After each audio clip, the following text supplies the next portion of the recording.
Hello बच्चों, मैं आशीष कुमार पांडे और एक फिजिक्स के नए टॉपिक के साथ आपके पास साथ में आया हूं। और चलिए सबसे पहले टॉपिक को समझ लेते हैं कि आज हमें क्या पढ़ना है या क्या समझना है। जैसा आपकी ब्लैक बोर्ड स्क्रीन पे आपको दिख रहा है, आपको लिखा हुआ है rules making image form by spherical mirror. यानी कि आज हमको क्या समझना है बच्चों, आज हमको समझना है कि जो स्फेरिकल मिरर से जो इमेजेस बनती हैं वो जो भी आपकी रे पास होगी वो किस किस रूल्स को फॉलो करेगी और इन्हीं रूल्स को फॉलो करके आपकी इमेज फॉर्मेशन आपकी कंप्लीट होगी। इसके अपने कुछ रूल्स हैं, तो चलिए हम लोग समझ लेते हैं। देखिए पहले रूल की अगर हम बात करें तो आपको एक फिगर से मैं समझाता हूं। मान लीजिए ये आपका एक स्फेरिकल मिरर है और आप इसको देख रहे हैं कि ये आपका कॉन्केव मिरर है। कल के लेक्चर में मैंने आपको बताया था कि जो कॉन्केव मिरर होता है उसकी पहचान कैसे होती है। मैंने आपको पहले ही बताया है कि जितने भी आपके मिरर हैं या स्फेरिकल मिरर हैं वो एक हॉलो स्फीयर ग्लास सिलेंडर का एक हॉलो स्फीयर ग्लास का एक पार्ट होते हैं, जिनको हम किसी भी प्रकार कट करें तो हमें जो सरफेस मिलती है वो कर्व मिलती है। आप देखिए जैसे कि हमने एक मान लीजिए स्फेरिकल ग्लास को कट किया है और हमें एक कर्व सरफेस आपको दिख रही होगी ब्लैक बोर्ड पर, जो कि कुछ इस तरह है। और आप देख रहे हैं कि बाहर का जो पार्ट है वो पॉलिश है। क्या है? बाहर का जो पार्ट है वो पॉलिश है और इसे कहते हैं आउटर बुल्गिंग सरफेस। क्या कहते हैं हम लोग? Outer bulging surface. अब देखिए एक सरफेस आपको अंदर दिख रही होगी, इसे कहते हैं हम लोग इनर डीप सरफेस। क्या कहते हैं? इसे कहते हैं इनर डीप सरफेस। बहुत ही सावधानी से समझिएगा। यहां पर समझने की बात क्या है, कोई भी अगर आपके पास स्फेरिकल मिरर है, आपको पहचानना है कि वो मिरर है और कौन सा मिरर है, तो आपको ये याद रखना होगा कि एक ऐसा स्फेरिकल मिरर जिसकी आउटर बुल्गिंग सरफेस पे पॉलिश हो और जो आपकी दूसरी सरफेस है वो आपकी रिफ्लेक्टिंग सरफेस होगी, और एक ऐसी सरफेस जिसका इनर डीप, देख रहे हैं आप ये अंदर धसा हुआ जो पार्ट है, इसे कहते हैं इनर डीप सरफेस। और अगर हम यूज करते हैं as a reflecting surface inner deep surface को, तो हम कह सकते हैं कि ऐसा एक मिरर क्या होगा, हमारा कॉन्केव मिरर होगा। चलिए जो पहला रूल कहता है कि when a ray of light passes कह सकते हैं passes parallel to its principal axis. या मान लीजिए कि जैसे कि ये आपका मिरर है, ये आपका एक पोल है, फोकस सेंटर ऑफ कर्वेचर, ये आपकी जो लाइन जा रही है इसे हम कहेंगे प्रिंसिपल एक्सिस। क्या कहेंगे? इसे कहेंगे हम लोग प्रिंसिपल एक्सिस। अब देखिए अगर एक रे ऑफ लाइट आपकी जो है वो प्रिंसिपल एक्सिस के पैरेलल इंसिडेंट होती है। मान लीजिए कोई एक रे ऑफ लाइट है, वो क्या होती है, आपकी प्रिंसिपल एक्सिस के पैरेलल इंसिडेंट होती है। मान लीजिए ये आपकी जो एक रे ऑफ लाइट है PQ है। क्या है ये PQ है।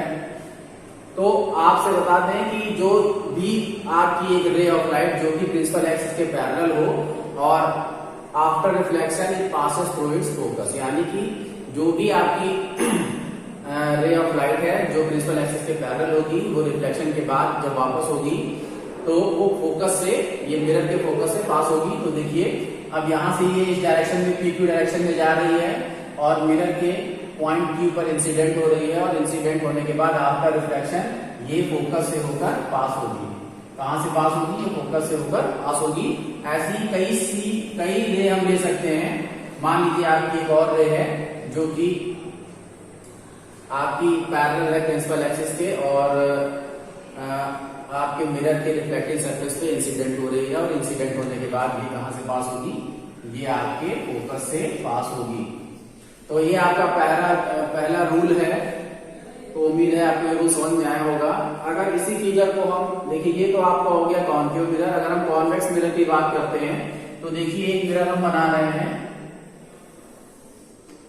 ये मिरर आपको दिख रहा होगा कुछ ऐसा कर्व पार्ट पे है। अब देखिए अगर हम इसकी इनर डीप सरफेस पे पॉलिश करते हैं, क्या करते हैं, ये आपकी जो इनर टिप सरफेस है, ये हमारी इनर टिप सरफेस, अगर हम इस पे पॉलिश कर देते हैं, क्या कर देते हैं,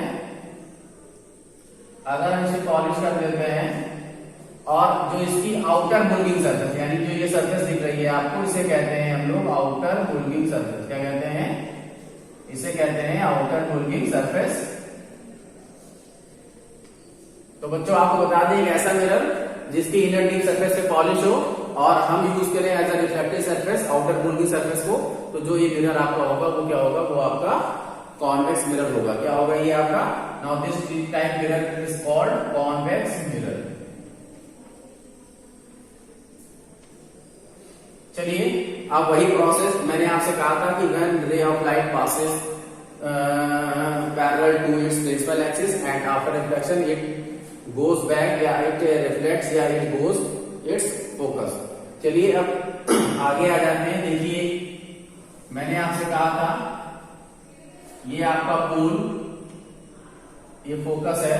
अब देखिए मैंने आपसे कहा था प्रिंसिपल एक्सिस की एक रे पैरेलल होगी और मान लीजिए ये एक रे है PQ जो कि प्रिंसिपल एक्सिस के पैरेलल है।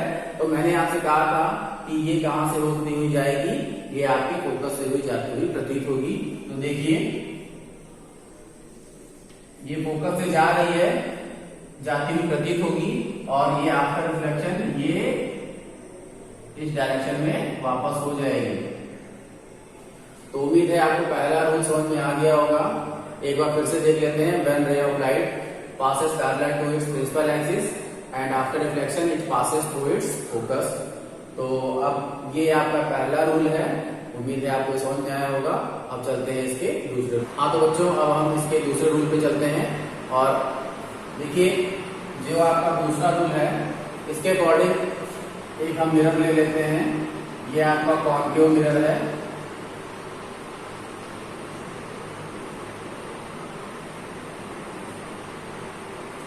कॉन्केव मिरर के बारे में मैंने अभी आपको बताया और ये आपकी एक रे है, ये इमेजिनरी लाइन है, ये पोल है आपका, ये फोकस, ये आपका सेंटर ऑफ कर्वेचर। इसको हम लोग प्रिंसिपल एक्सिस कहते हैं।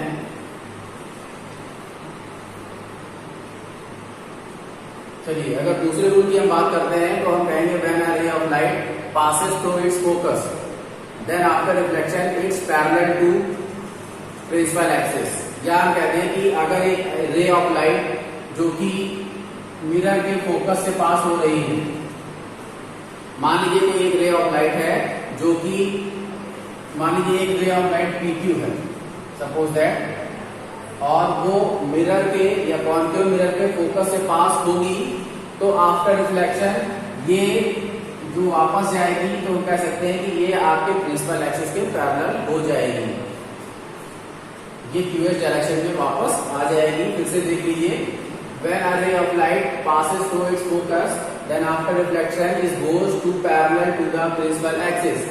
therefore अब देखिए मान लीजिए एक रे ऑफ लाइट और है, सपोज दैट ये आपकी एक रे ऑफ लाइट जो कि फोकस से मिरर के फोकस से पास हो रही है और आफ्टर रिफ्लेक्शन क्या हो जाएगी, is goes to parallel principal axis.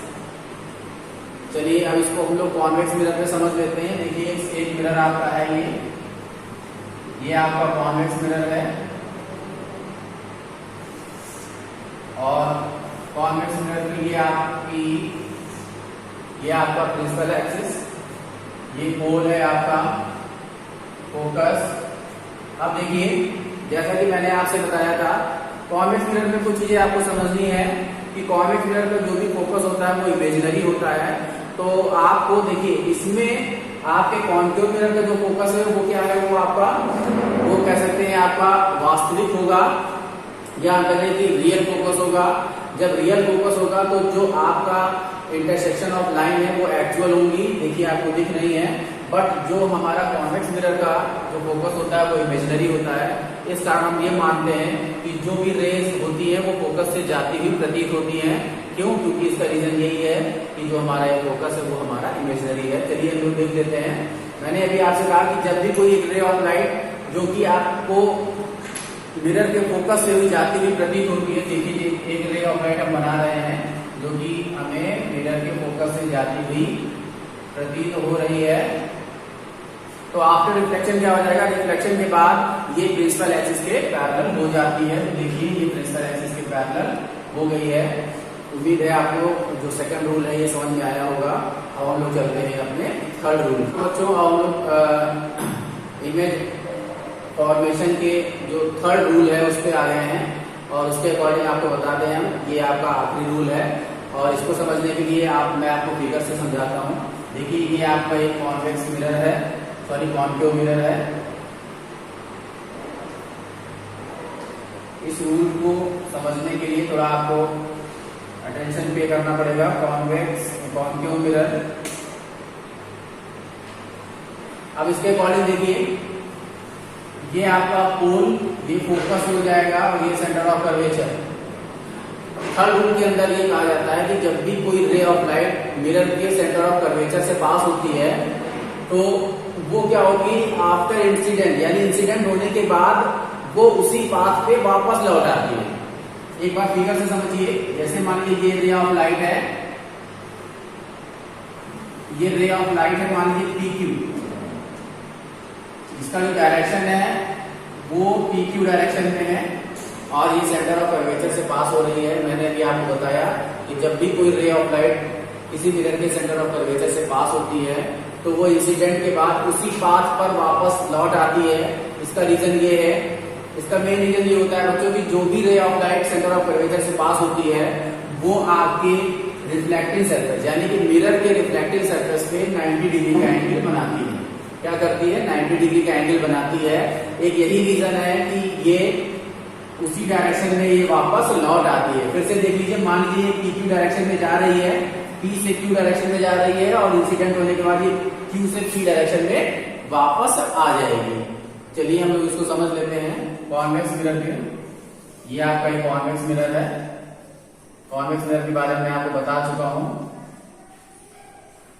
Convex mirror का जो फोकस होता है वो क्या होता है हमारा, वो हमारा इमेजिनरी होता है।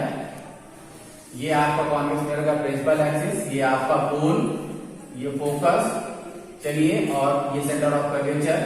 अगर हम बात करें, मैंने भी आपसे बताया कि जो भी रे ऑफ लाइट हमको, अब देखिए मैंने आपको बताया कि कॉन्वेक्स और कॉन्केव में क्या डिफरेंस है। मैंने आपसे बताया कि जो कॉन्वेक्स मिरर का फोकस है वो आपका इमेजिनरी होगा, तो यानी कि जो भी लाइट रेज हमें लगेगी या प्रतीत होंगी हम केवल इमेजिन कर सकते हैं। ठीक है, मैंने आपसे कहा कि मान लीजिए एक रे ऑफ लाइट है और ये आपकी सेंटर ऑफ कर्वेचर से पास हो रही है, ठीक है, या पास होती हुई प्रतीत हो रही है। मान लीजिए PQ डायरेक्शन में आगे बढ़ रही है और देखिए ये इमेजिनरी होने के लिए इसको डॉटेड लाइन से शो करते हैं। आप देखिए जो भी रे of light centre of curvature से पास होगी वो रिफ्लेक्शन के बाद उसी पाथ पे वापस दोबारा आ जाएगी। तो देखिए ये PQ डायरेक्शन में इंसिडेंट हो रही है, रिफ्लेक्शन के बाद ये QP डायरेक्शन में वापस आ जाएगी। तो बच्चों इस तरह आपके ये रूल्स हो गए हैं और इन्हीं रूल्स को यूज करके हम लोग इमेज फॉर्मेशन बारी बारी से करेंगे। तो उम्मीद है आपको मेरे द्वारा समझाया गया ये टॉपिक समझ में आया होगा। अगले टॉपिक पे नेक्स्ट वीडियो में मिलेंगे, तब तक के लिए धन्यवाद।